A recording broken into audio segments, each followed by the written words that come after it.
Good day, Curtis. How are you doing today? I'm doing pretty awesome, thank you for asking. And yesterday, you actually managed to get a video out before midnight, which is crazy because it was like 2 in the morning when I saw that it published. But the video says that it was done on the 11th, which was the day you recorded it, obviously. I don't know, man.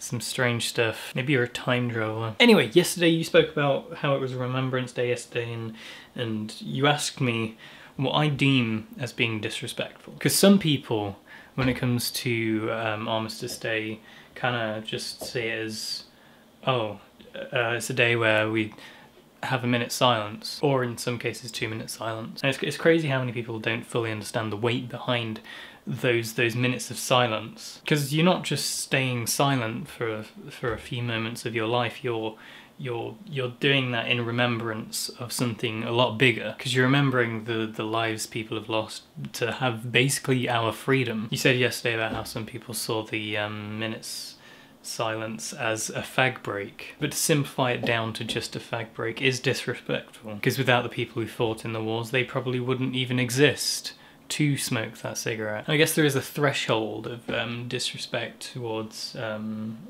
what could be deemed disrespectful towards a minute's silence, or Remembrance Day in general, because I wouldn't deem not wearing a poppy as disrespectful. And I know a few people find that really strange, but I don't see why a visual representation of that is like essential. Like I'll wear a poppy, you know, I won't go as far to say as to say they're pointless, but if you don't need that visual representation to justify you remembering the people who basically fought for our freedom, then that's entirely your opinion. It's completely fine. But to go as far as to disrespect people who wear a poppy, that is, well, it's being disrespectful. And on the other end of the scale, if you condemn someone for not wearing a poppy, then I also see that as disrespectful. Because I don't see a reason why someone should tell you how to remember something. I don't see how they can have an opinion on how you should remember the people who fought for your freedom, because that entirely contradicts the point of having freedom. But I don't know, Curtis, I think it's kind of interesting having these different thresholds of what could be deemed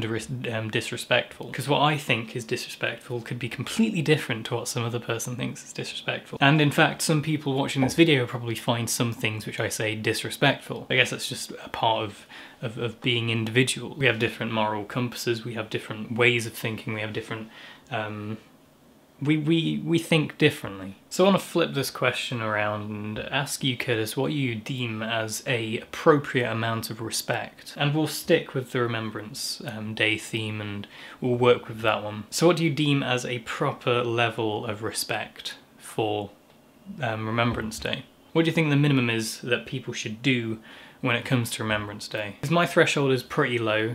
I think as long as you take some time out of your day to remember the people who've lost their lives for us, then that's pretty much the whole sentiment behind Remembrance Day. But I don't know your thoughts and opinions, Curtis, and also the people. If you have any thoughts and opinions, leave them down in the comment section down below. And Curtis, I'll see you tomorrow.